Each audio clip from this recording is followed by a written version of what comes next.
Generator असल्यामुळे होते या ते लाईट गेली बंद करायला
अखिल गुणनिधान अकारण करुणा रुणालय भगवान श्री पांडुरंग परमात्म्याला अंतःकरण पूर्वक वंदन करून प्रस्तुत प्राप्त प्रसंगी प्राप्त स्थळी आपल्या गावामध्ये देवापूर आजच्या या हरिकीर्तनासाठी निवडलेला अभंग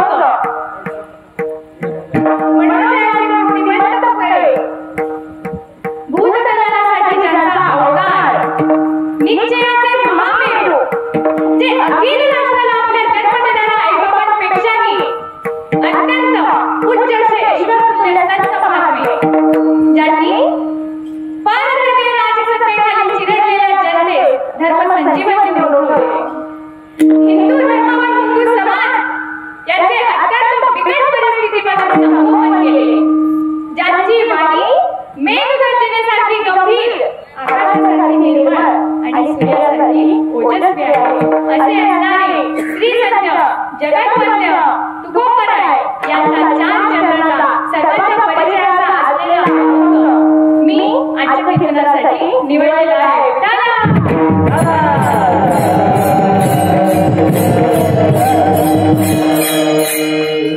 सुरुवातीला थोडासा परिहार द्यायचा तो म्हणजे असा तर आपल्या देवापूर या गावामध्ये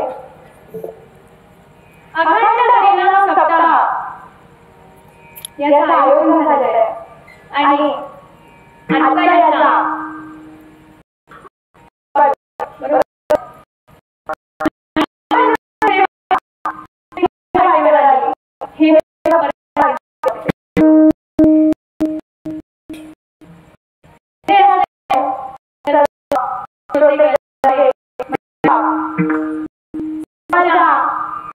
चरणी नमस्कार होते साधू संतांच्या नमस्कार होते आई वडिलांना नमस्कार करते आणि भागवत कथा जे सांगत आहे तुम्ही ज्यांच्या मुखातून श्रवण करत आहे असे असणारे संगीताचे जीवनकर म्हणजे ही माझी मावशी आहे ती वेगळी गोष्ट पण या सर्वांना मी नमस्कार करते आणि मी माझ्या कीर्तन रूपी सेवेला प्रारंभ करते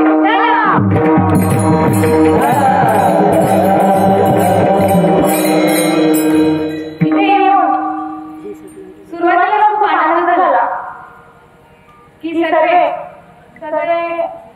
आपले बालगोपाळ तर नाही म्हणतात त्यांना सर्व बालगोपाळ यांना बघून सर्वात आधी मला खूप आनंद झाला आपण नंतर बोलू मी सुरुवात आता कीर्तनाला करते आणि आमच्याकडे खानदेशी आहे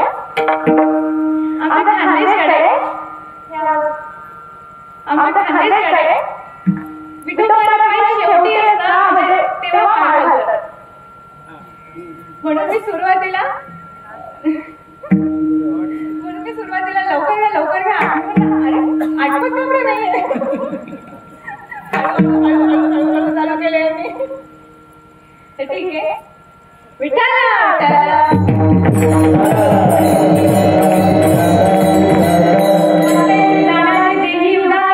गेले आशापाश निवारणी विषय तुटांचा झाला नारायण नावड जनधर माता पिता या अभंगामध्ये तुकोबराय सर्व मनुष्य मात्रांना खऱ्या संतांची खऱ्या भक्तांची ओळख करून देत आहेत पण आता आपण राहिलो संसारी माणसं काय वाटतं कोणतीही गोष्ट करायला घेतली की त्यात आपला काही फायदा आहे का बघतो की नाही आपण बघता की नाही हो की नाही तुम्ही बघता की नाही मी तर बघते सगळे बघता येतं आपण कोणतीही गोष्ट करायला घेतली की त्यात काही फायदा असेल तर आपण ती गोष्ट करतो बरोबर हे तुम्हाला वाटते तर आता तुकोबराय आपल्याला खऱ्या संतांची खऱ्या भक्तांची ओळख करून देत आहे तर त्यात आपला फायदा आहे का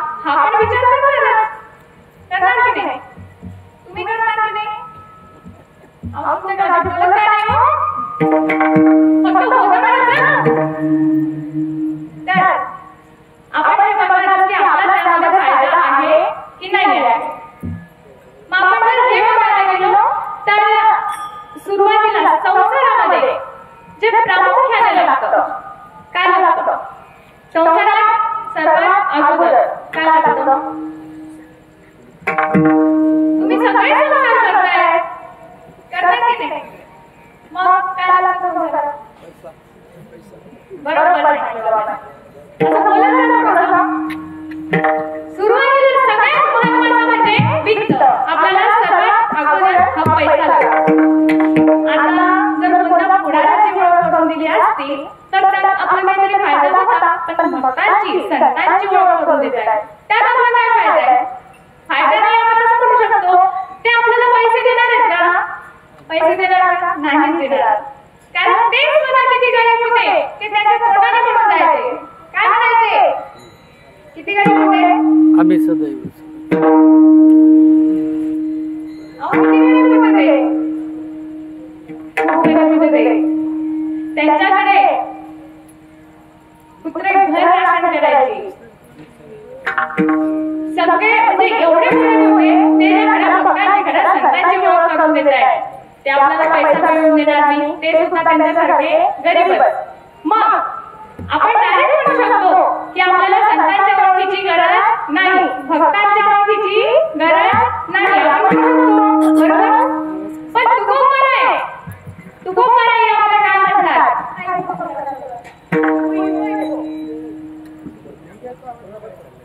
त्याचा विको कमी कर भाऊ. मग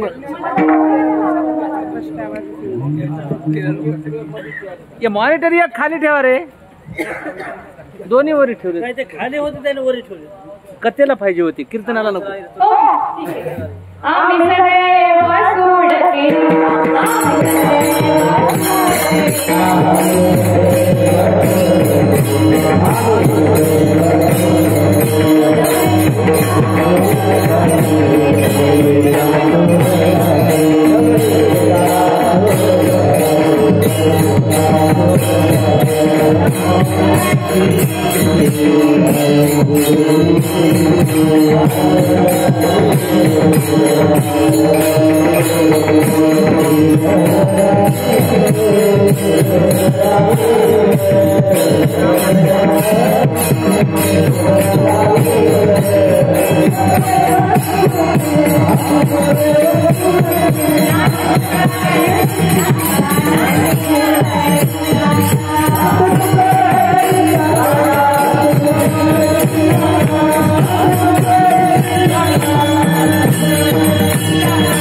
सोडके आपण डायरेक्ट म्हणू शकतो की आपल्याला संतांच्या ओळखीची गरज नाही, खऱ्या भक्तांच्या ओळखीची काही गरज नाही. बरोबर? हे मान्य आहे? पण यावर जगद्गुरु तुकोबराय काय म्हणतात?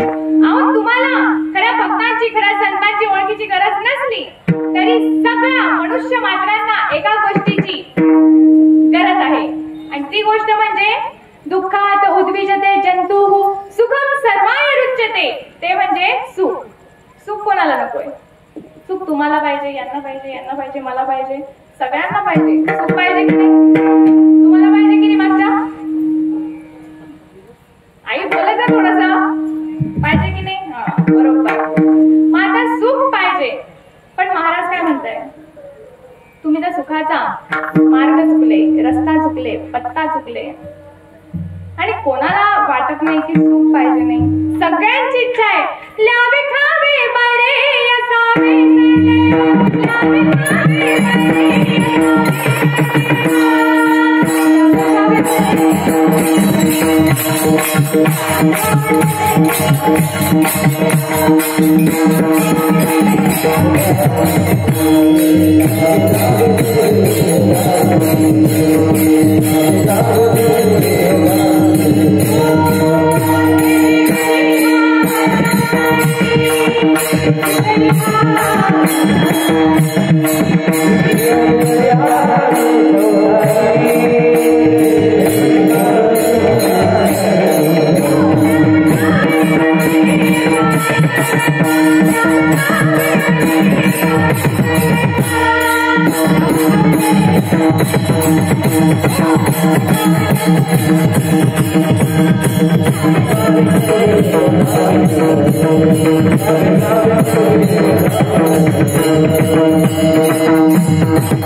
आवडतं. कोणाला कष्ट नको आहे जीवनात, पण कष्ट केल्याशिवाय आपल्याला फळ भेटणार आहे, सुख भेटणार नाहीच भेटणार. कष्ट तर करावेच लागतील. पण सगळ्यांना काय वाटतं की आपल्या कुटुंबात आजारी कोणीच पडू नये, आपलं पोट कधीच दुखू नये, वाटतं की नाही? आजारी पडला चालत नाही, चालत ना? सगळ्यांना वाटतं की आजारी कोणीच पडू नये. याच्यावर ज्ञानेश्वर माऊलींची ओवी सुद्धा आहे. मज लागी दुःख व्हावे ऐसे कोणे भावे ना, वंचिता दुःख पावे येणे न संभवे स्वतंत्रता. दुःख कोणाला नकोय, पण यावर महाराज काय म्हणता, अहो तुम्हाला सुख पाहिजे, पण त्या सुखाचा तुम्ही रस्ता चुकले, मार्ग चुकले, म्हणून तुम्हाला घडोघडी आणि पदोपदी फक्त आणि फक्त दुःख भोगावे लागते. आणि सुखाच्या आशेमध्ये सगळं आपलं आयुष्य निघून जातं, पण सुख काही मात्र भेटत नाही. सर्व सुखाची आशा जन्म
ओळख करून घेतली तर तुम्हाला सुख प्राप्त होईल.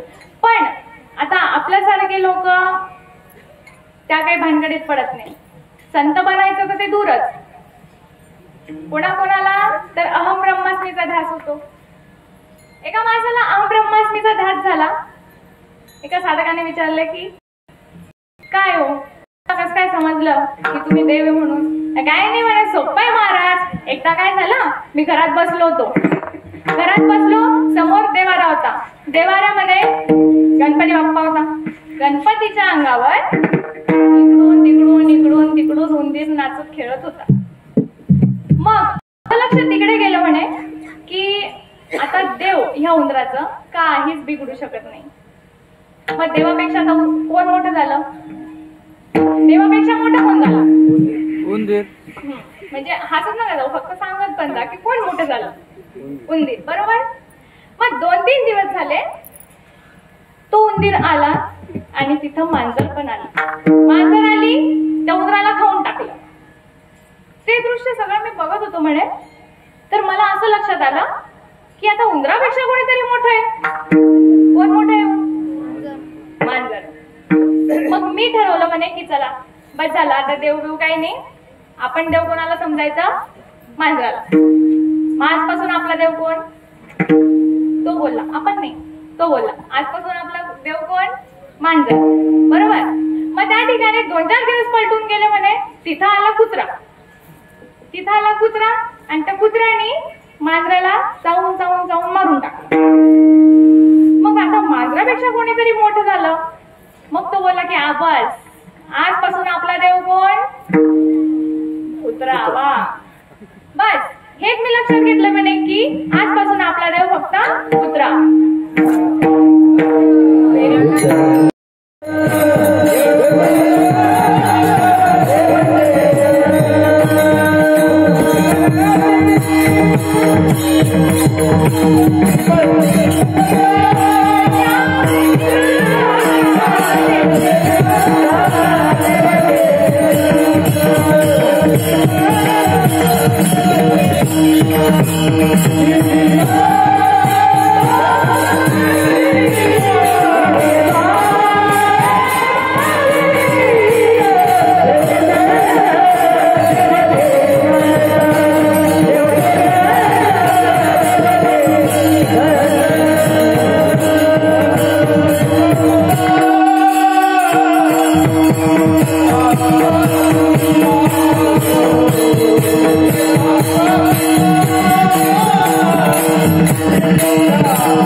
हे एकच.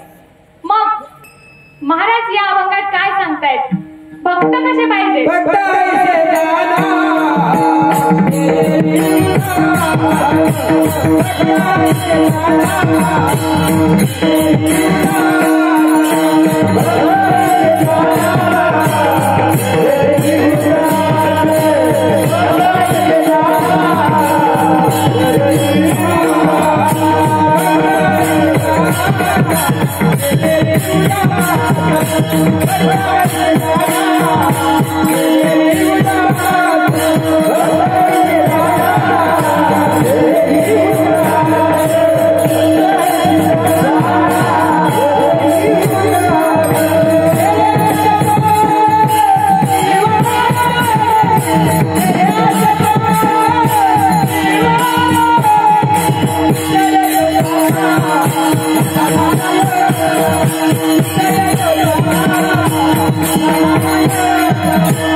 तसे नाही, तर जे देहावर उदास आहे आणि ज्यांचा सप्त आशापाशादीचा निवारण झालेले, सप्त आशापाश कोणते? जन्मपाश, मोहपाश, मायापाश, काळपाश, ब्रह्मपाश, हे असे सप्त आशापाश आहे.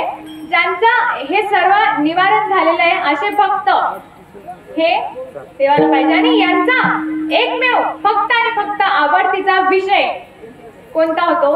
तर फक्त आणि फक्त भगवान परमात्मा. याच्यावर जर एक उदाहरण द्यायचं म्हटलं तर ब्रह्ममूर्ती आईसाहेब मीराबाई या लहान असताना आपल्या राजवाड्यात खेळत होत्या. राजवाड्यात खेळत असताना त्यांचं लक्ष बाहेर जातं आणि बाहेर एक वरात जात असते, लग्नाची वरात जात असते. त्यांचं लक्ष बाहेर गेल्यानंतर ते पळत पळत आपल्या आईकडे जातात. आई अगं ही वरात कशाची चालली आहे? त्याने पाहिजे लग्नाची वरात आहे. लग्नाची वरात? आणि असे का नाचू लागले भूतासारखे का नाचू लागले? मीराबाईची आई म्हणते बाई ते नाचावंच लागतं, त्याच्याशिवाय काही लग्न होत नाही. असं म्हटल्यावर आता लहान लेकरं काही विचारतात. मीराबाईंनी प्रश्न विचारला की मग माझं लग्न कधी होणार? लहान लेकरं काय विचारतील ना याचा काही भरोसा नाही. दुसऱ्यांचं सोडा, माझंच बघा. मी लहान असताना अल्बम पाहत बसली, फोटो पाहत बसली. कोणाचे? माझ्या आई वडिलांच्या लग्नाचे फोटो पाहत बसली. 1 घंटा बघितला, 2 घंटे बघितले. बघून गेली आईकडे. आई मी माझ्या लग्नाला तुला बोलवणार नाही. माझी आई म्हणते काय झालं, का बोलवणार नाही? म्हणलं मी बोलवणारच नाही. तू काही कर तिकडे, तुला पण नाही बोलवणार, पप्पाला पण नाही बोलवणार. आई म्हणते बाळा झालं काय ते तर सांग आधी. मी म्हणते म्हणजे तुमच्या लग्नात तुम्ही मला बोलवलं होतं का? असं म्हटल्यावर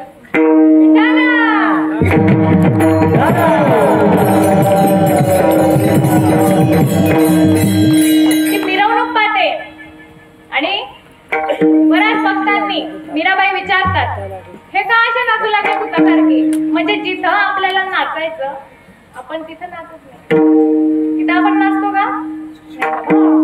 कोण काय म्हणेल आपण म्हणजे या धर्म मंडपात नाचायला सांगितलंय तिथं नाही नाचत. आणि बाहेर लग्नाच्या वरातीत हात वरती करू काय वरती करू बाबा काय नसतात देवा रे. महाराजांनी काय सांगितलंय? कुठं नाचायचं?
ज्ञानदीप लावू जगी.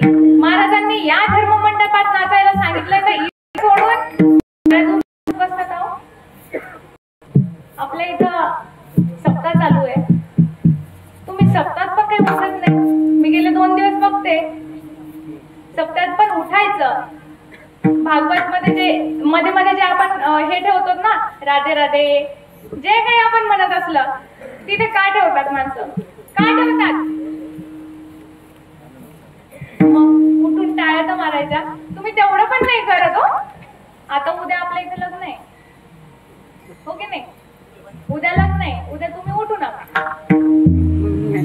मग सांगते उद्या उठल्या पाहिजे, सगळ्या उठल्या पाहिजे बरं का, हो की नाही?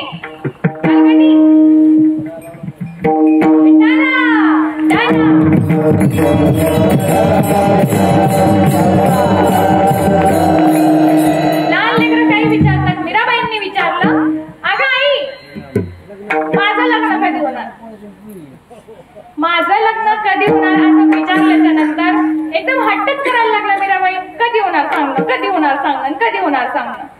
मग आता मीराबाईच्या आईने उडत काय म्हणता उत्तर द्यायचं म्हणून दिलं. काय दिलं उत्तर?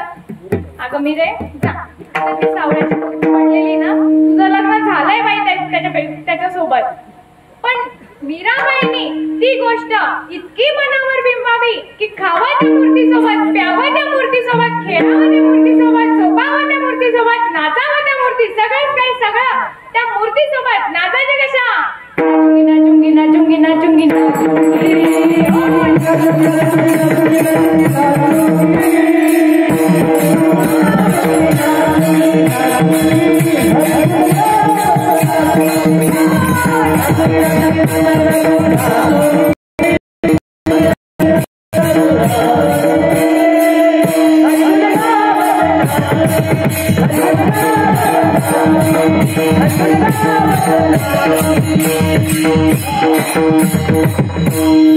सगळं काही ती मूर्ती समजेल.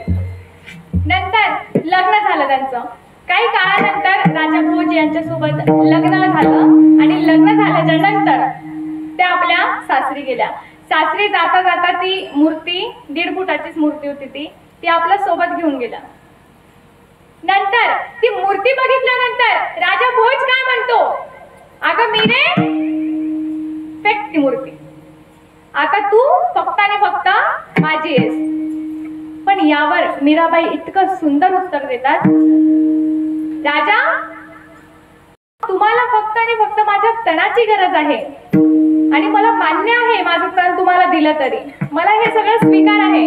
पण एक गोष्ट लक्षात ठेवा, माझं तण जरी तुमच्या जवळ असेल ना तरी माझं मन फक्त आणि फक्त भगवान परमात्मा जवळ आहे. आणि त्यालाच काय म्हणतात? विषय तो त्यांचा झाला नारायण, नावडे जनधन.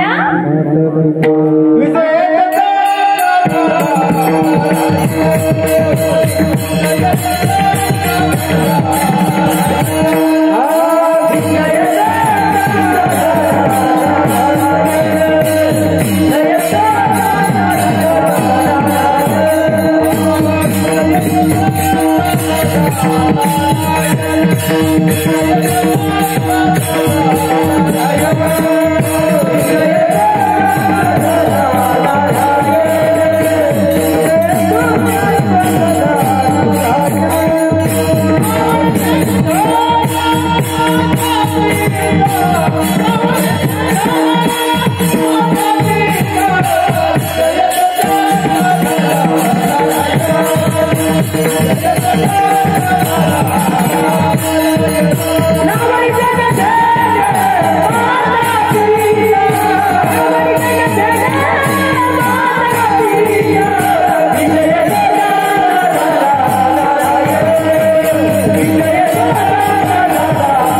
काही आवडत नाही. मग महाराज म्हणतात जन का आवडू नये. जन म्हणजे काय? लोक. अंत हे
तुका म्हणे जग दो तोंडी राहू सावध. महाराज सांगतात हे दोन तोंडाचे असतात म्हणून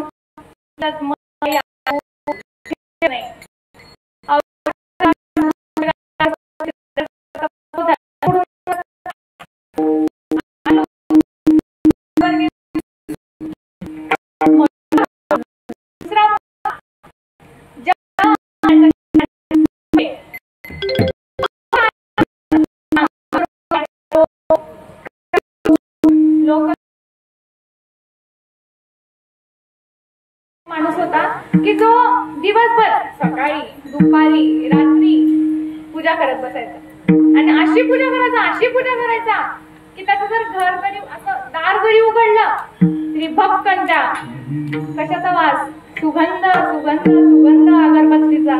म्हणजे एवढी पूजा करायचा. त्याला लोक काय म्हणू लागले? आचार करिता म्हणती हा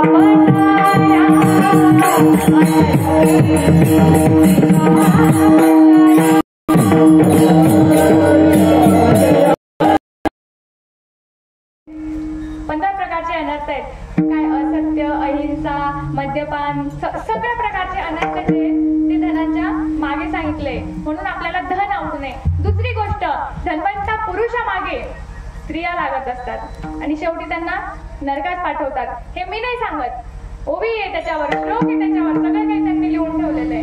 धनवंता पुरुषाची श्री लवटो कधी कैसी, गुटका देखून निशुनी जैसी हलवी पुच्छासी. म्हणजे कुत्रा कसा चतकोर तुकडा पाहून त्याची शेपटी हलवतं, त्याच प्रकारे धनवंता पुरुषामागे स्त्रिया लागतात. म्हणून आपल्याला धन आवडू नये. पण साधकांनी पुन्हा विचारलं, अहो महाराज तुम्ही जन धन हे आवडू नये हे सांगितलं, हे आम्हाला मान्य आहे की का आवडू नये हे सगळं आम्ही ऍक्सेप्ट केलं. पण माता पिता का आवडू नये? माता पिता तर आपल्याला जन्म देतात. माता पिता का आवडू नये? तर महाराज यावर उत्तर देतात, माता पिता कोणते आवडू नये? सगळेच माता पिता आवडू नये असं नाही. माता पिता कोणते आवडू नये? की जे आपल्या सत्कर्माला आड येतात, असे माता पिता आपल्याला आवडू नये. आता आपले माता पिता आपल्याला आवडावे का? कारण की धर्म मंडपात येऊ देतात, कीर्तनाला येऊ देतात. अजून काय पाहिजे? माता पिता कशा आवडू नये? कैकेयी सारखी माता आवडू नये. दुसरं, हिरण्यकशिपू सारखे पिता आवडू नये. असे माता पिता नाही आवडू. म्हणून हे महाराजांनी अभंगाच्या दुसऱ्या चरणात सांगितलंय.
कौतुक वाटते. छान. विषय तो त्यांचा झाला नारायण नावडे जनधन माता पिता. माशांचा विषय एकमेव फक्त आणि फक्त भगवान परमात्मा होऊन जातो आणि यांना जन धन माता पिता काहीच आवडत नाही. मग साधकाने महाराजांना विचारलं, महाराज तुम्हाला जर हे लोक आवडणार नाही, तुम्ही त्यांच्या मदतीला जाणार नाही, आवडणार नाही, तर तुमच्यावर कोणतं संकट पडलं तर तुम्ही काय करताल?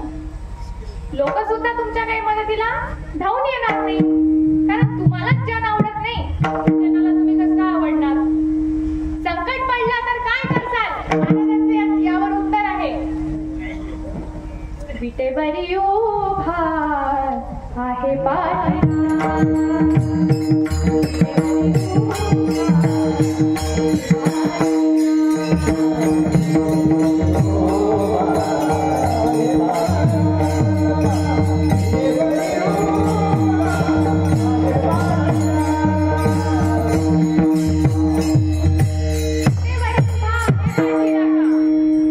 महाराजांचं उत्तर खूप गोड होतं की मला याची चिंता नाही, तो आहे ना.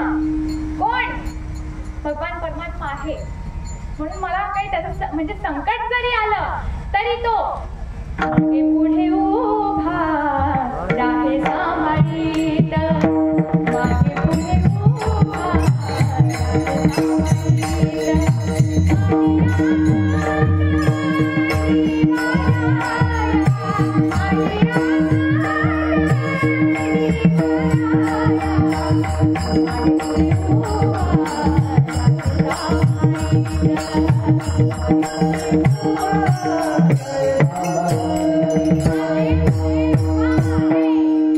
राहे सांभाळीत. राहे सांभाळीत.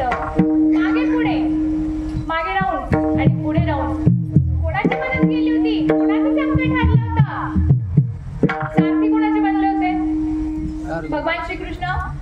कोणाचे? अर्जुनाचे.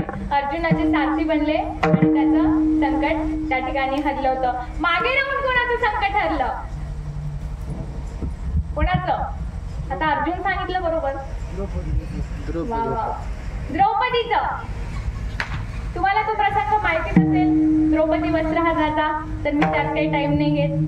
द्रौपदी वस्त्रहरण म्हणजे द्रौपदीचं ज्या वेळेस वस्त्रहरण होत होतं त्यावेळेस द्रौपदी सगळी नजर इकडून तिकडे टाकते. मदतीला कोणीच धावून येत नाही, मदत तिची कोणीच करत नाही. म्हणजे एवढे वाघासारखे पांडव असताना त्यांची मान खाली असते. ती ते सगळं बघून त्यावेळेस तिला कळतं, नाही रे नाही कुणाचे कोणी. मग त्यावेळेस द्रौपदी काय करते? भगवान परमात्माला आवाज देते, कोठे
जेव्हा आवाज देते त्यावेळेस भगवान परमात्मा वस्त्र पुरवतात.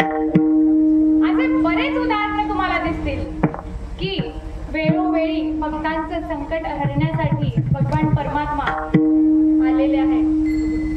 आपण कालच भागवतामध्ये एक कथा ऐकली, कथा श्रवण केली. कोणती? गजेंद्र मोक्षाची. तुम्ही होते ना सगळे गजेंद्र मोक्षाची कथा ऐकताना? तर आपण ते पण एक उदाहरण देऊ शकतो. असे बरेच उदाहरण आहेत की भगवान परमात्माने त्यांचं हे केलेलं आहे. तिसरं चरण निवाणी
पडवणे देतो, आमच्यावर काही संकट येऊच देणार नाही आणि आलं तरी तोच बघून घेईल. मग महाराजांचं सर्व लोकांना हे पटलेलं आहे, तरी सुद्धा साधक विचारतो की महाराज आता तुमच्या ह्या सगळ्या तर गोष्टी आम्हाला पटतायत, पण आम्ही या जगामध्ये सत्कर्म नेमकं काय करावं, कसं करावं हे आम्हाला काही कळतच नाहीये. महाराज म्हणतात देवाने देह का दिलाय? भजनासाठी देह दिलाय, तर तुम्ही सुरुवातीला भजनापासून तर चालू करा, दुसरे सत्कर्म नंतर बघता येईल. पण आपण काही भजन करत नाही. इथे मध्ये इतक्या वेळेस विठ्ठल विठ्ठल चालू झालं, म्हटलं का विठ्ठल विठ्ठल कोणीच म्हटलं नाही हो. तुम्ही हात कशाला दिले?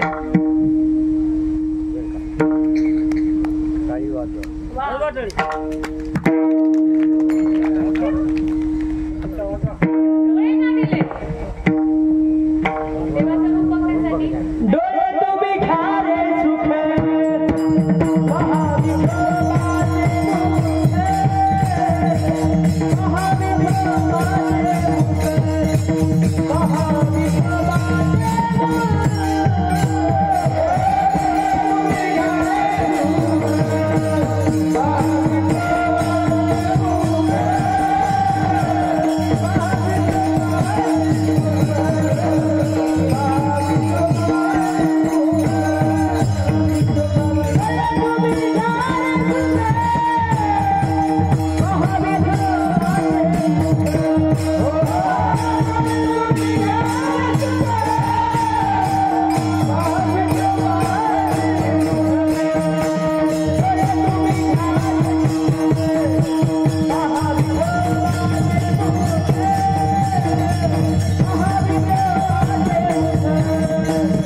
डोळे लावता की नाही? तिथं गेल्यावर त्याला बघत जा, डोळे नका लावत जा. डोळे लावायचे तुम्हाला घरी बसा आरामशीर 5 मिनिटं चिंतन करायचं देवाचं. तिथं गेल्यावर डोळे नका लावत जाऊ. कान का दिले? भगवंताचं नाव ऐकण्यासाठी. मुख का दिलंय? भगवंताचं नाम घेण्यासाठी. आणि हात का दिले? भगवंताची नामस्मरण करून टाळी वाजवण्यासाठी. नुसतंच टाळ्या वाजवायसाठी नाही. विठाला विठाला.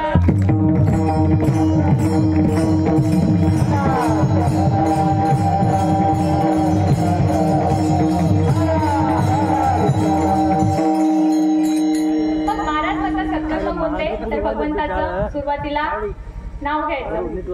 आणि दुसरे सत्कर्म जे करत असतील त्यांना तुम्ही मदत करायची. दुसरे सत्कर्म हे सगळं भव्य दिव्य पटांगणात उभं राहायचं काम काही सोपं नाही, हो की नाही? ते उभं करायचं काम काही सोपं आहे का? हो की नाही? म्हणजे तुम्ही नाही म्हणत, हो पण नाही म्हणत, मी काय समजू आता? सोपं नाहीये. तुम्ही तिथं हातभार लावला पाहिजे. पंक्ती वगैरे असतात. मला आवडलं पण तिथे लहान लेकरं. आम्ही दुपारी याला बसतो, कथेला बसतो. एक तर ते कूलरची हवा वरती आमच्या ताईंना काही लागतच नाही, पण तरी पण लहान लेकरं येऊन त्याच्यात पाणी टाकून जातात. मी 2-3 वेळेस बघितलं. सांगण्याची गरज नाही त्यांना. हे लहान लेकरांच्या सुद्धा लक्षात यायला लागलंय. आणि तुमच्या गावात येत आहे ही खूप मोठी गोष्ट आहे. बाकीकडे कुठे हे असं बघायला नाही भेटत. हे एवढे लहान चिल्ले पाल्ले सगळे इथे उभे आहेत. अहो काय सुंदर, काय सुंदर ते.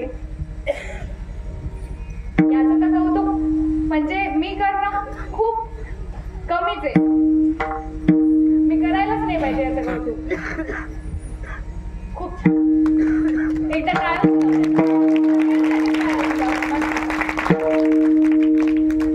सर्व इथे गायक वगैरे सगळे म्हणजे बाबा उभे राहत आहेत. इथं माझेच पाय दुखायला लागतात. 2 तास नाही, 1 तास जरी झाले तरी माझेच पाय दुखायला लागतात. बाबांचं खूप नशीब आहे. मृदुंगाचार्य एवढे छान भेटले. आणि चोपदार सर्वात छान. मला नाही या कीर्तनात सगळ्यात जास्त कोण आवडतं? कुठल्याही कीर्तनात जाऊ, कारण सुरुवातीपासून ते शेवटपर्यंत त्यांचीच भेट असते आपल्याला. येण्यापासून ते जाण्यापर्यंत. आणि त्यांच्यासारखं नाटक. इथं येऊन खूप आनंद झाला. सुरुवातीला मी फक्त कीर्तनासाठी येणार होते, पण आपल्या जे भागवत वक्ता आहेत संगीताताई जिरवणकर, ह्या राहतात रिसोडला पण आळंदीला. यांची संस्था आहे, मुलींची संस्था आहे आळंदीला. कोणत्या रोडकडे? आपल्या ह्या वडगाव रोडकडे मुलींची संस्था आहे. तिथल्या सुद्धा खूप मुली छान शिकत आहेत. यांना बघून मला लगेच त्यांची आठवण आली, कारण मी शनिवार रविवार तिथंच असते, तिथं जात असते. आणि नेमकी चालू केलेली आहे. तिथं पण खूप आनंद होतो. तुमचं कोणी असेल तर नक्की त्याला भेट द्या. संस्थेत येऊन बघा. चालतंय ना?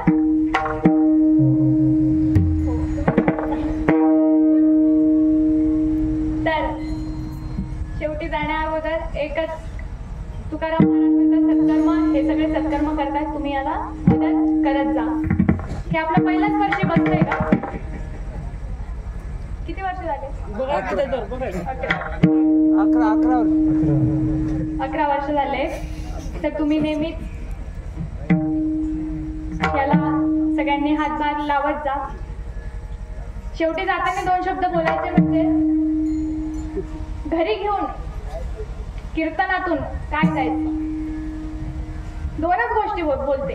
म्हणजे तुम्ही आता जेवढं कीर्तन ऐकलंय ना, तेवढं काही तुमच्या लक्षात बसलेलं नाहीये. हे मला पण माहिती, तुम्हाला पण माहिती, सगळ्यांनाच माहिती. अख्खं कीर्तन कोणाच्याच लक्षात बसत नाही. आणि हे माझंच नाही, तुम्ही कोणाचेही कीर्तन ऐका, कोणाचं डोक्यात नाही बसत. बरोबर की नाही? कोणाचं बसत नाही. कालचं बसलेलं आहे का काही?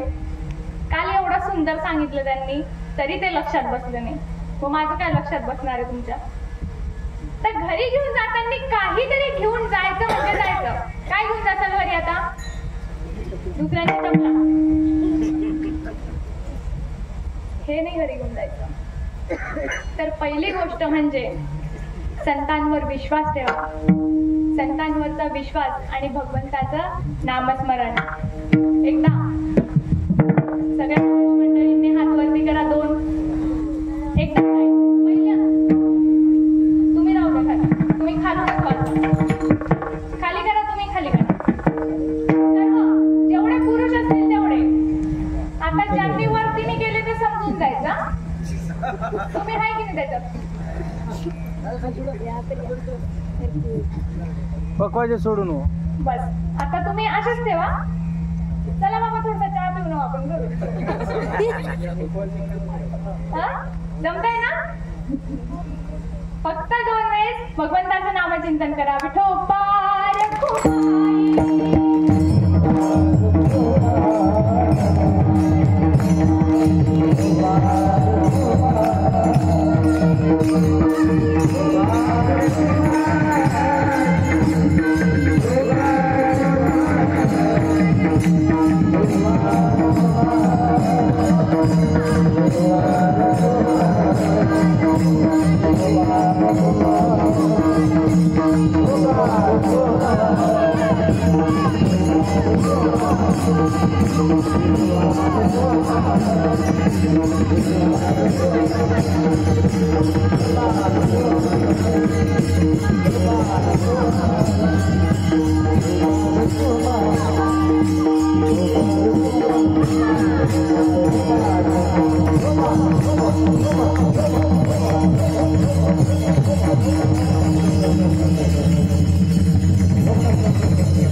एकाचा हात वरती नाही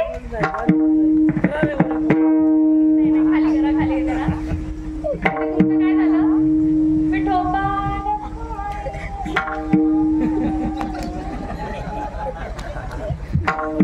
तुम्ही म्हणत इथं हात दुखायला तुम्हाला काय वरती करा. माझं काही जाणार नाही याच्यात. तुमचं जाणार देवाने बघितलं. माझ्या बघितलं की कोणी हात वरती केले, कोणी खाली गेले, कोणी त्यांचं काय चालूच असतं. बरोबर की नाही? शेवटी 2 गोष्टी घेऊन जा. विसरला का? त्या पण विसरला नाही? विसरला ना? चांगले तुम्ही. कोणत्या 2 गोष्टी? भगवंताचं नामचिंतन आणि दुसरी गोष्ट म्हणजे संतांवर विश्वास ठेवा. तुमचं सगळं चांगलं होईल. आणि या सगळ्यांचंच मला वाटतं की खूप चांगलं दिसतंय, खूप चांगलं आहे. आमच्या इकडे ना कधी कधी कोणी येतं, कोणी नाही येत. ते चालेल. पण तुमच्या इथं स्टेज पूर्ण भरलेला दिसला, खूप आनंद झाला.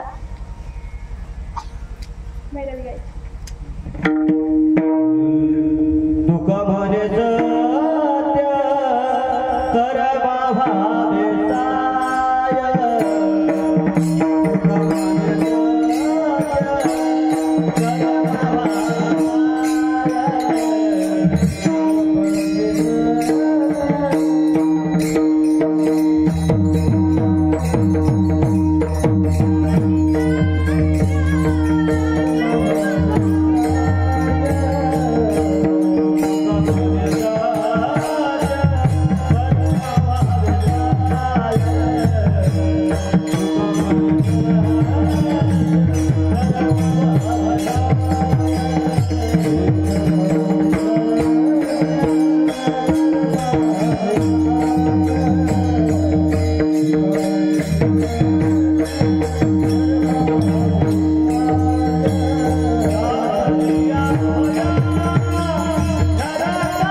वा